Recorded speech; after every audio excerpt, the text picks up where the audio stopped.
So, we covered Spider-Man and the Hulk, and with the release of the first official Infinity War trailer, I figured it's time that we take a look at the person that started this great franchise, Iron Man. Why am I doing this video before Thor's like I said last time? I don't know, it just felt like it.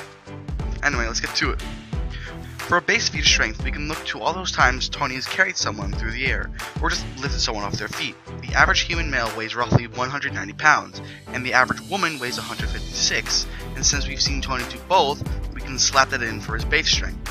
During the Golmyra fight, Iron Man punches through what looks like a concrete wall. And like we said before in the Spider-Man video, concrete has a tensile strength of 5 megapascals. Turning our attention to the final fight scene in the original Iron Man movie, we see Iron Man fly into the Ironmonger suit and take off the ground lifting it. Now, the Iron Man suit itself weighs roughly 225 pounds, and from the looks of it, the Ironmonger suit looks to be twice as tall. Now, like we said last time, when an object doubles in height, weight goes up by 8 times. So, we can say that the Ironmonger suit weighs 1,800 pounds, making Iron Man's strength level at that time nearly a ton. Later in the same fight scene, there's a bit where Iron Man has to bend a piece of the Ironmonger suit to get into some wiring.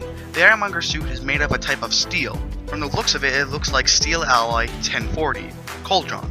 A steel alloy with a tensile strength of 590 megapascals.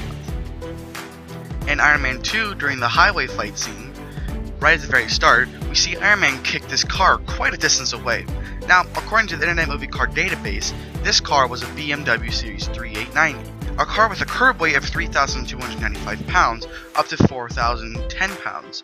So, we'll give Iron Man the benefit of the doubt. Later in the final fight scene of Iron Man 2, we see Tony and Rhodey fighting off batches of hammer-made attempts at Iron Man suits. And in this one shot, and quite a few others, we see Iron Man literally tearing through these robots. Now, while Iron Man's suit is made of a titanium gold alloy, we do not know what these robots are made of. Most military vehicles are made of tungsten, so if we applied that to these bots, they have a tensile strength of 1,510 megapascals. During the Iron Man vs. Thor fight scene, we see Iron Man slam Thor through a tree. An action would busted the tree right in half. In order to do something like this, Tony would have had to produce at least 70,000 pounds of force.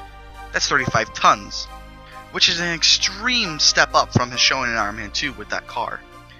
Iron Man 3's final fight scene shows one of Iron Man's suit, the Igor armor, holding up a giant metal beam so that Tony and Rhodey don't fall off. Now, in most structural design, the metal used should be in stainless steel, a metal which has a weight of 494.21 pounds per cubic foot.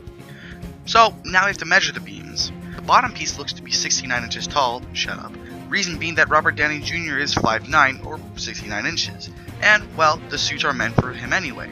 Anyway, the width is 69 inches, and the length is about 552 inches long.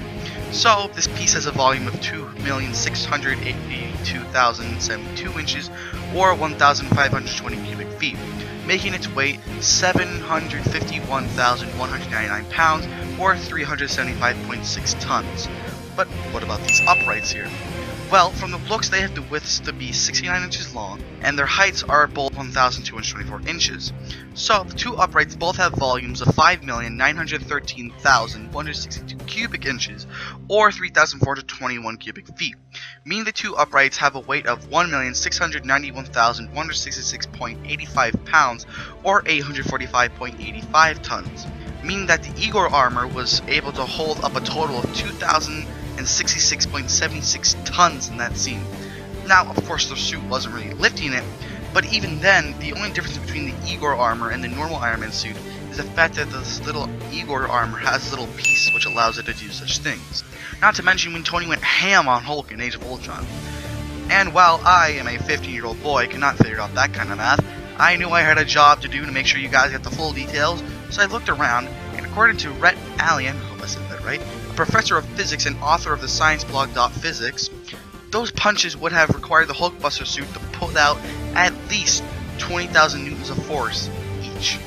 And with that, we can conclude that in a normal Iron Man suit, Tony can kick with 4,010 pounds, slam his enemies with 70,000 pounds of force.